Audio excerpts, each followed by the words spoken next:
On this week's episode of The Riff, Martz and Drew sit down to talk about GROPS, starfish, and how community might be simpler than you think. We hope today is helpful. Thanks for listening. Welcome back to another episode of The Riff. The Riff. The Riff. Riff. Meow, meow. You're hearing two of us. Yeah. One's Drew. Yeah. One's John. And it's good to be back. Back in the saddle. Good to have you back this week. Thanks. Happy to be here. Yeah. And today we want to talk about a myriad of different things. Actually, well, we kind of like rattled off a list of things and then we said enough chit-chatting about chit-chatting. Let's just go. Let's get going. Yeah. Let's riff on this bad boy. And one of the things we want to talk about today, and I don't want to jump straight to the chase, but GROPS. GROPS. Yeah. This is my favorite. Well, this is like the favorite advertisement we've done at North Point. It's for groups, but GROPS is missing the U. Oh yeah. Come on. That's gold. It is gold. We should bring that back. It's new to me. Okay. I think it's funny. Honestly, yeah, we got GROPS coming up. We just present all these ideas like they're brand new, and you're like, what? Oh, I love that. How did you come up with that? Hey, we did it 5 years ago, but it's new to you. You know what's new to me too? Puppy Bowl. What? You never heard of Puppy Bowl? Never heard of Puppy Bowl. Wow. As I saw on the calendar, like, we got Puppy Bowl. I'm like, what's Puppy Bowl? Yeah, you don't just skip over that. Yeah. No. So yeah, give me the rundown. Let's assume we've got a worldwide audience who doesn't know what's happening. First off, Puppy Bowl is on the same weekend as Super Bowl weekend. Absolutely. If that makes sense. And a little misnomer, it is not bring your puppy to church weekend. Bad idea. It's not that. Bad idea. We provide the puppies. Yeah. Well, we provide the... We facilitate the bringing of puppies. That's exactly it.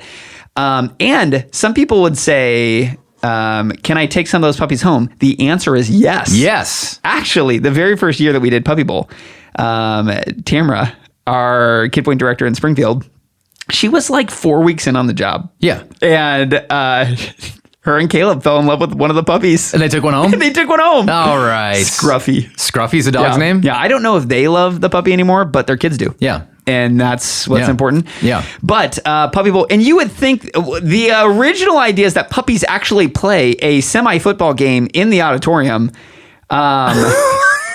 We did try that once. Yeah. That is not as much as what it is anymore. Yeah. Now it's kind of like, hey, pet some puppies. Yeah. Have fun with some puppies. Yeah. It's a good time with some puppies. Yeah. But here's the thing. Are we setting up parents? Are we setting up every mom and dad in North Point? Are we like putting a puppy in your kid's hand? And then your kid's like, can we have it? And you just got to say no? Yeah. It's a little bit of a guilt thing. It is. Absolutely. Yeah. Optional. Yeah. Optional if they're allergic. Yeah. Obviously, it's not going to be in the rooms, but kids can take turns holding the puppies. Yeah. Yes, that is a part of it. I like it. Hopefully they don't pee on them. Yeah, it'll happen. Yeah, there'll probably be a puppy on stage. Adults, you'll probably see a puppy or two. Yeah. You don't even need to go back to the Kid Point area. Hey, you know what I always thought would be like a big moneymaker? If you could find a way to genetically engineer puppies to stay puppies and not turn into dogs. Yes. Well, there kind of are like some puppies like that, right? Yeah. I mean, they get older. Small and cute, yes, you know? Small and cute. Absolutely. Yeah. Same with kittens. Now I do agree with that. You're a big cat guy. Well, now I got two cats. Big cat guy right here. When you have two kittens, that's completely different than having two cats. That's what I'm saying. And now that I have two cats, I'm like, oh, like this isn't like, oh, people, like that's not as cool as it was when it's like two baby kittens. Yeah. That's precious. Yeah. No. Yeah. Now you just got cats. Yeah. Now they kind of stink. They kind of like, commitment. They tear up things. Yes. Yeah. My kids, they love them. They do. They do. Someone's going to take that idea, genetically mutate a puppy to stay into a puppy, and you'll sell a puppy. And it's like, yeah, you get to have a puppy. Patent that. That's your idea. Patent that. Yeah. If anybody steals that, I'd be like, Drew said that first. Yeah. Yeah. Anyway. But hey, I really do want to talk about GROPS. And not necessarily GROPS. I want to talk about Jesus-centered community. Yeah. And what does that look like in your life? We can talk about what that looks like in my life, and what kind of role has that played? Has that played a role in any pivotal decisions? Has that been just helpful when you first moved here to Springfield? Like, what has been your experience with Jesus-centered community? Yeah.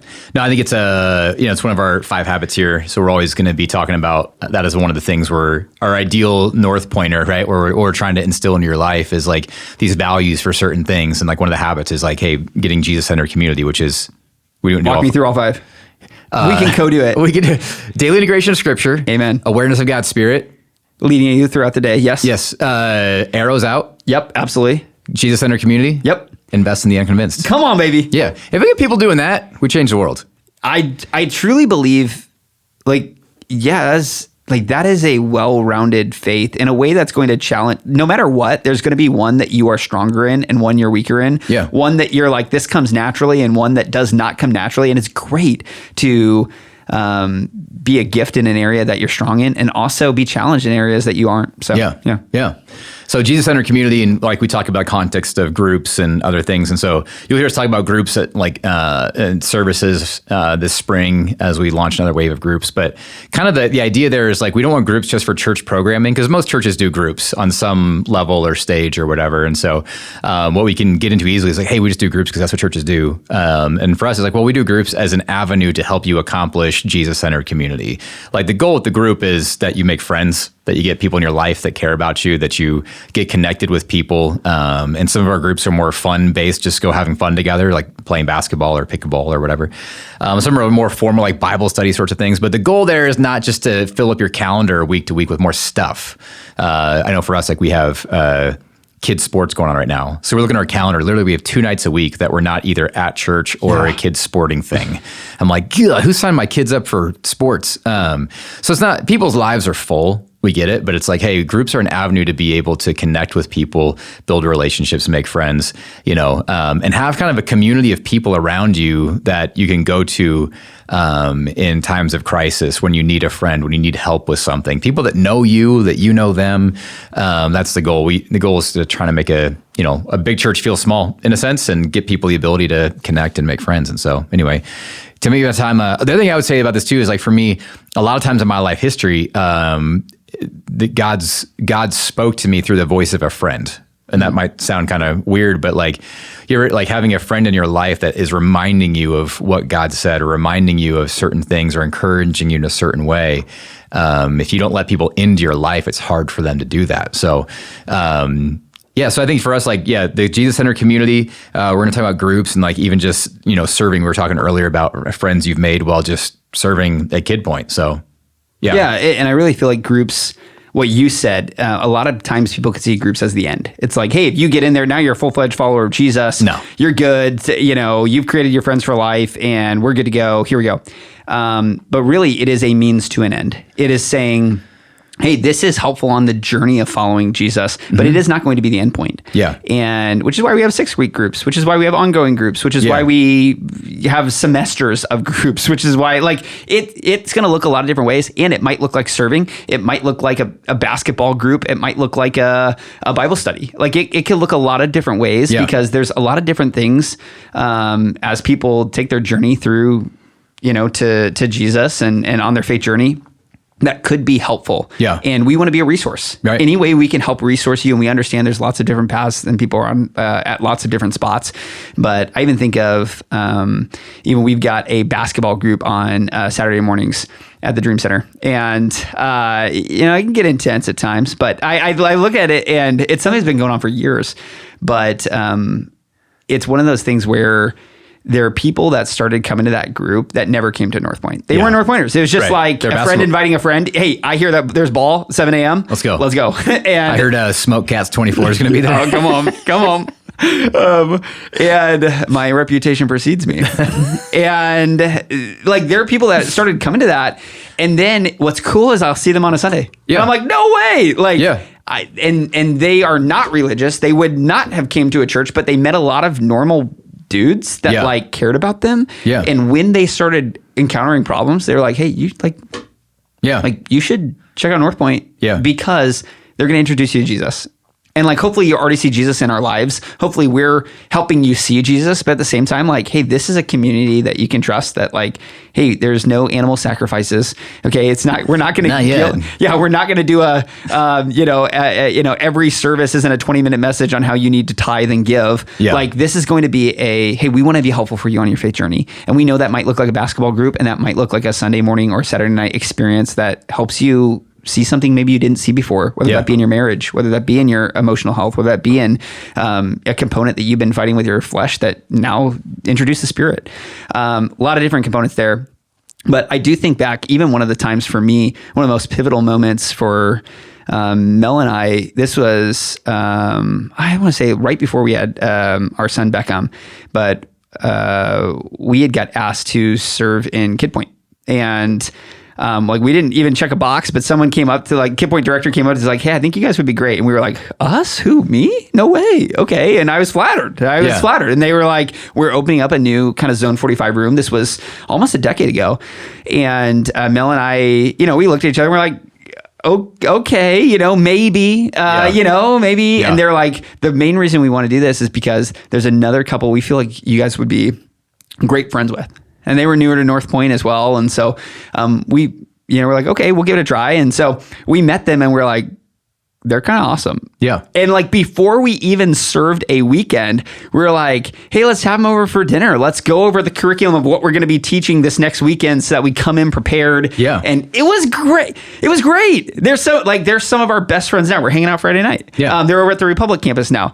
But it was awesome. And we ended up serving for like a year and a half because we developed such a great friendship with them. And then you make such an impact on Zone 45ers, like 4th and 5th graders, which is crazy now because they're like, oh yeah, they're in college and young adults now. And so you see this, so there's somebody who's like 4th grader that's like a little bit of a punk, but now is like an awesome, like full-fledged adult that's contributing to society. I'm like, I would have never guessed. It's all because they had you as their teacher in Zone 45. I cannot claim that. No, that's Mel. That was all Mel. Absolutely. I could not keep their attention. Okay. They ran all over me. Yeah. But it is funny how many different avenues, again, it's a means to an end of helping you follow Jesus, helping you don't follow Jesus alone. Yeah. Like, that's so hard without a faith community, without people being able to see your life, speak into your life. Has that ever happened? You mentioned kind of roundabout, but like, give me what happened there that somebody spoke into your life? Yeah. So when we first moved to Springfield, how we ended up at the first church we were at is, we didn't know a soul here, moved here for a job, so didn't know a single person in the city. Signed up for a gym membership at Chesterfield Village, and Kristen started going to a workout class there. And there was one of the gals there just kind of befriended her and invited her to their church. And so we went to church with them.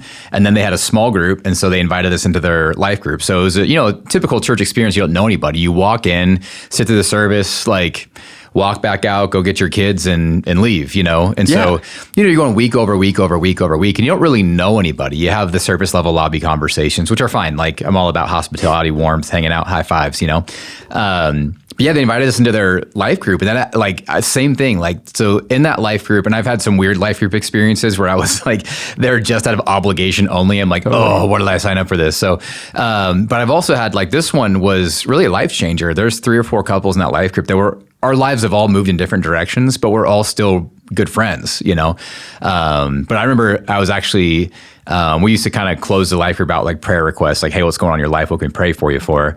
And I had a job situation where I was just things weren't going in a certain direction, and I was kind of interested in doing this other role. And the time came for a job opportunity came up within the same company to go do things that kind of checked all the boxes, but I felt bad about it because I was leaving my team and certain things like that. But I was hanging out with my buddy Ryan, who's in that life group, and he was like, man, remember 2 years ago, when we prayed about this, and this is exactly what you said you wanted, and now it's here? And you're not sure if it's God or not. Isn't that funny, man? We have spiritual amnesia. Yeah, that was the decision point for me where it was so crystal clear. I remember where I was with Ryan, and he just said that so matter of fact. I've been rehearsing this thing in my head. Should I do this? Should I not? Paralyzed with the decision. And he just reminded me hey man, 2 years ago we were praying for that. And this sounds exactly what we were praying for. It sounds like God to me. And that just settled it in my heart. I was like, man, but if I had never been honest and open with him about what I was going through in the beginning with, hadn't prayed together with him, hadn't kept in my life as a friend, it's like, I've had so many experiences in my life where I felt like God used a friend to be his voice into my life. And it looked like me going to them for advice or talking about what was going on in my life. And they just happened to have a thing that they were just talking, but something they said sunk into my spirit and resonated. And it's almost like that, it lands in your spirit and like God brings it back the next day and the day and the day. And it's like that one phrase that was said keeps coming up in your prayer time or whatever. And it's like the thing that came over the wall from a friend and landed in your heart. And it's like, man, that actually was God speaking to me. And I probably got a bunch of stories like that where, it was a friend, it was the one another's. If you ever do that's like a Bible study, you can go through all the, love one another, serve one another. In the New Testament, there's a lot of them. It's hard to live the Christian life without one another's in your life. That's your next sermon series. That'll preach, there. brother. That's your next sermon series. Pass the plates. It's time to give. Plates. That's my Southern Baptist preacher alter ego. I like it. Yeah. It should come out more. Yeah. He's actually Pentecostal. He's like, ugh. Yeah, he's a little nerdier than I expected. Yeah. That's just who I am. Yeah. Oh, okay. Hard to serve the Lord by ourselves. You need some more than others. I feel like, how many voices do you have? I got a few. Because I like this. Yeah. Okay. I did the whale on Jonah. I didn't know why I did that. The whale was great. The whale was great. That made great. no sense. I keep pounding the table. It's probably going to come up in the audio. Yeah. No, that's okay. Yeah. Yeah, man. So I think when we talk about groups and like serving, I would just say the same thing. Like a lot of times, like we'll talk about serving like in the church is not because we're like, we need more volunteers. It is really like, hey, like this is a way that you give back. It's a way that you plug into the community. In every large church, there's what I call, this might sound worse than I mean it, but there's the crowd in the church. And you're always going to have the crowd, which is just a lot of people that show up, and a lot of people are checking it out and not quite sure, or they're in a season of life where they're like, man, I don't need to talk to anybody on Sundays. I need to come in, sit in the back row and leave. That is fine. That is great. We are happy that you're here, but I think when you really become the church is when you find a place to plug in somewhere, and not to plug into our programs, but to plug into the lives of the people that are sitting around you. And to make a friend and kind of cross that divide from the person I see on Sundays to the person I actually have over to my house on Mondays, or we go grab dinner on Tuesdays. That's when you really become the church. And so, the Bible will talk about the church as like, it's the body of Christ. And there's that whole passage that says that I can't say to the ear that I have no need for you. So we're like all a body part. And there's certain things that I'll never experience unless I connect with other people, And so really it's like finding a way to connect and plug in and get to know the people around you. You know what I mean? Like that's the stuff. And I just feel like I've got this thing in my gut that I'm like, if we took a bunch of North Pointers that are on this mission, and I know there's a bunch that attend that maybe aren't, right? They're checking it out. They're healing. They're showing up, and that's awesome. And I don't have an expectation that you be further along in your faith journey than you need to be. Yeah. I just know at some point in time you're going to be ready for whatever's next, and be open to that and say yes to that. Take a next step. But I do think, man, what if we took a bunch of people that had a foundation of faith, and we said, go grab coffee with somebody this week. Yes. Somebody that you don't do that with. Maybe somebody new, maybe somebody that you haven't met before, to get to know someone new and encourage them on their journey. Right. You're going to find, especially if you got a foundation of faith, you're going to find the thing that gets in the way of them being able to follow Jesus, and just say, hey, how can I help? Right. Like sometimes we think discipleship has to be this, okay, and we've got a 4-step level and we got growth and I do believe in strategy. I do believe in helping people along the journey. At the same time, people complicate the mess out of it. And I'm like, people want this like full-fledged discipleship process. Also, what's the beginning? What's the end? All this. I'm like, take somebody out to coffee. Yeah. See what's getting in the way of them following Jesus, and say, how can I help? Yeah. And if you are like, hey, I have that same problem, cool. Yeah. Figure it out together. Yep. If it's like, man, I've struggled reading the Bible. I just grabbed coffee with somebody today, and they said, man, I grew up in church, and God's always been a part of my life. He's like, man, for the past couple of years, it has been hard for me to read the Bible. He's like, dude, I just haven't. He's like, I want to. And every time I hear it, I'm like, yeah, I need to do that. He's like, I just don't. And I'm like, dude, there have been years of my life, same way, because I grew up and it was a checkbox. Yeah. And then I was like, I swing the pendulum, right? The opposite of unhealthy is unhealthy, right? I don't want to be a checkbox, but I swing the pendulum to there need no form, no discipline. It doesn't need to be that. It's just whenever I feel it, right? And I'm like, well, that's not helpful either. Like there are some disciplines that build a desire for God. So Literally, and it was great because I'm like, hey, I'm about to be leading a Thursday morning Bible study. I'm like, dude, come to that. Yeah. Bare minimum, you're going to read the Bible once this week. Right. That's better than zero. Yeah. And hey, I think we're going to encourage each other to do it more. Right. Like these are important. And especially if it's something, if you have a foundation of faith, my guess is you probably do integrate scripture in your life. Yeah. Invite somebody to that. Yeah. I keep, I think about mile markers and, if I could get, here's my dream for, one of my dreams for North Point. If I can get everyone, like, I think everyone in their journey is in a different mile marker, and backtrack before I go there. I had seasons in my life where I grew up as a pastor's kid and I was involved doing everything every week. Yep. And when we moved here, coming to a church and doing nothing for like a year, I didn't serve. I didn't go to a group. I had for the first time in like a long time, I could walk into church and have no responsibilities. And it was awesome. It was exactly, for me in that season, it's exactly what I needed. I need to just come. And so when I say, hey, the crowd, not the church, like, I also like that, don't hear any kind of weird judgment in my voice at all. Like, hey, like you be where you're at in the journey and we're good with that, But I would say there's there's a level of life-giving that you get and you give when you plug in somewhere in something. And even if it's not a church program, we're not trying to build the North Point brand and monstrosity, but like what I want is people just to have someone in your life that you can go to, that you're connected to. And so if I could get like every North Pointer to like, I think about mile markers and you're driving the highway, it's like mile marker 1, 2, 3, 4, everyone's on the different point in that journey. And if I could get everyone to just have looking back one direction, say, hey, who's the mile marker I was at 2 years ago that I could grab coffee with? Yeah. And then who's at a mile marker 2 miles ahead of me that is like, hey, that's kind of where I want to get to, and go be intentional about reaching out to that person, and like creating this like one up, one down kind of mentality where it's like, I've got someone that I'm investing into, and it might be age wise, it might be stage wise. I'm like mid 40s now, got kids in middle school. So we went to young adults on Tuesday night, which was great. So all these college students, like some of them were asking me all these questions to life, like I've got it figured out. You know what I mean? It's like, but I do have something to offer them. I navigated college. I navigated being single. I navigated dating and being engaged and married and figuring out career and job and money. And like, I survived that stuff. I have something to give them. I might not feel like it when I wake up in the morning, but I do. Even if it's just encouragement of like, man, I wish I wasn't so stressed in that season. I wish I just trusted God and like, it will all work out. There's a guy I was talking to him like, hey man, you're gonna be okay. And you could tell he was just like, really? I'm like, you are, man.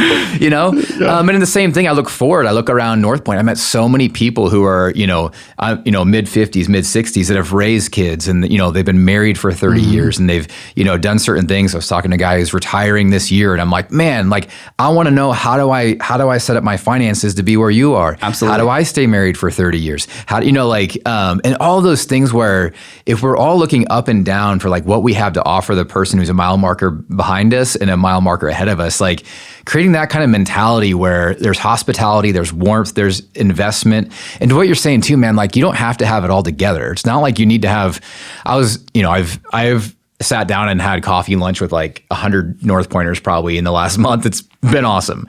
But I'm blown away with like the gold. I keep saying the gold in the seats. Like this, just people that I meet and then I hear their story and I'm like, good night. You've got something to offer. And I'll like leave the names out to protect the innocent, but like, I was meeting with a guy who's a business owner in town and he was like, I don't really serve a lot because my life is crazy with the business travel and everything. I'm like, hey, no stress, man. He's like, I don't really know a Bible, so I don't know if I could like lead a group or anything like that. I was like, but hey, if I got you 6 young entrepreneurs and you could just talk to about business, he like lit up. He was like, oh yeah, absolutely. And I'm like, why? Because he has something to offer and he doesn't need to be a biblical expert to do it. He's walked a journey that very few have. And there's a lot of people that want to walk the same journey. And I'm like, if I could just fill up a living room, he was like, yeah, just put him in a room with me and I'll find out how I can help him and I will, Another person I talked to, recovered addict, has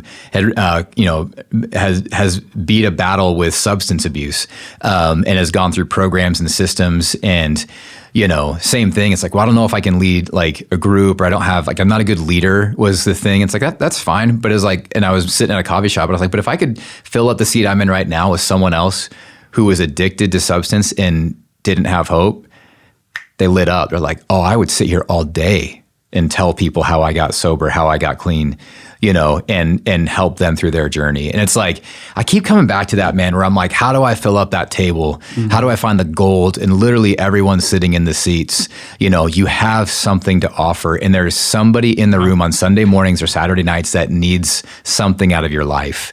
And so anyway, man, I'm like passionate about it because that's been this, how did I get discipled? I was never in a discipleship program that taught, no, man, like it was my youth pastor, like that used to take me to play basketball Saturday mornings with his college buddies.